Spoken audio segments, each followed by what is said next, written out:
Today, we're diving deep into a word you probably use all the time without a second thought: law. We're going to unpack all its hidden layers, and we're going to do it using just a single, simple dictionary entry. Let's get into it. So, when you hear the word law, what's the very first thing that pops into your head?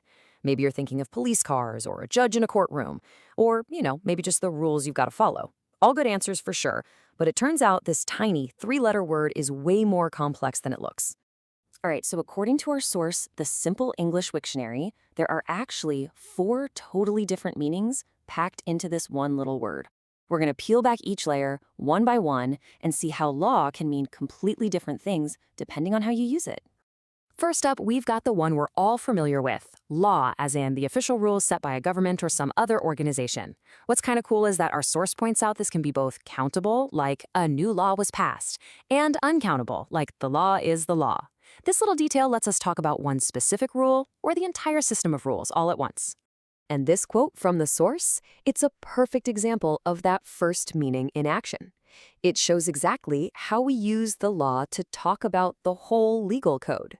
Crime is just behavior that breaks it. Simple, clear, and a great way to see that uncountable idea at work.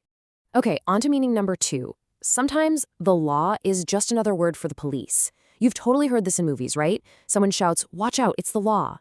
It's basically slang, where the people who enforce the rules get named after the rules themselves. And now we're going to take a pretty sharp turn. The third meaning has absolutely nothing to do with governments or police officers.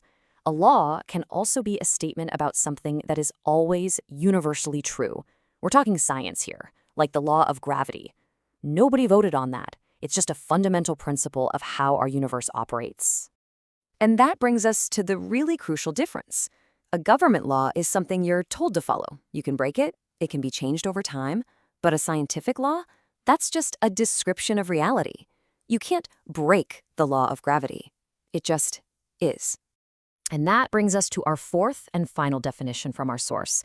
Law can also mean the actual study of laws. So when someone says they're studying law or that their job is in law, they're talking about the whole academic field and the profession built around understanding and working with all those rules we mentioned in meaning number 1. So there you have it, 4 meanings. But the word law doesn't just exist on its own, right? It's really the starting point for a whole universe of related ideas. Let's take a quick look at how it all connects. Our source also lists these related terms: civil law, common law, criminal law. Now, each one of these is a huge topic on its own, which just goes to show how this one simple word, law, is the root of the enormous systems that shape our societies. But hold on, there is one more thing, and honestly, it might be the most fascinating part.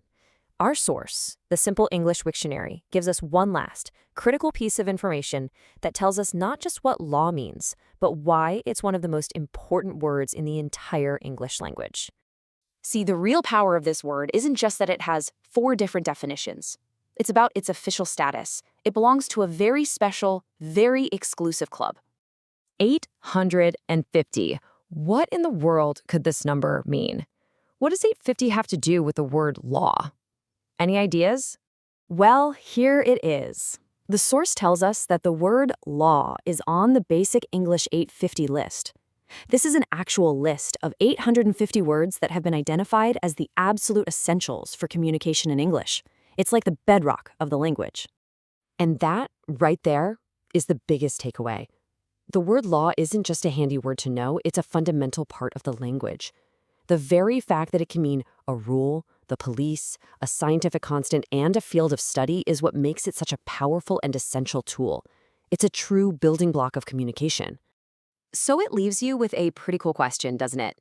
If a simple 3-letter word like law can hold all these different worlds inside it, from government to science, what other simple everyday words are we all using that are hiding that much power? It really makes you think. Thanks for tuning in.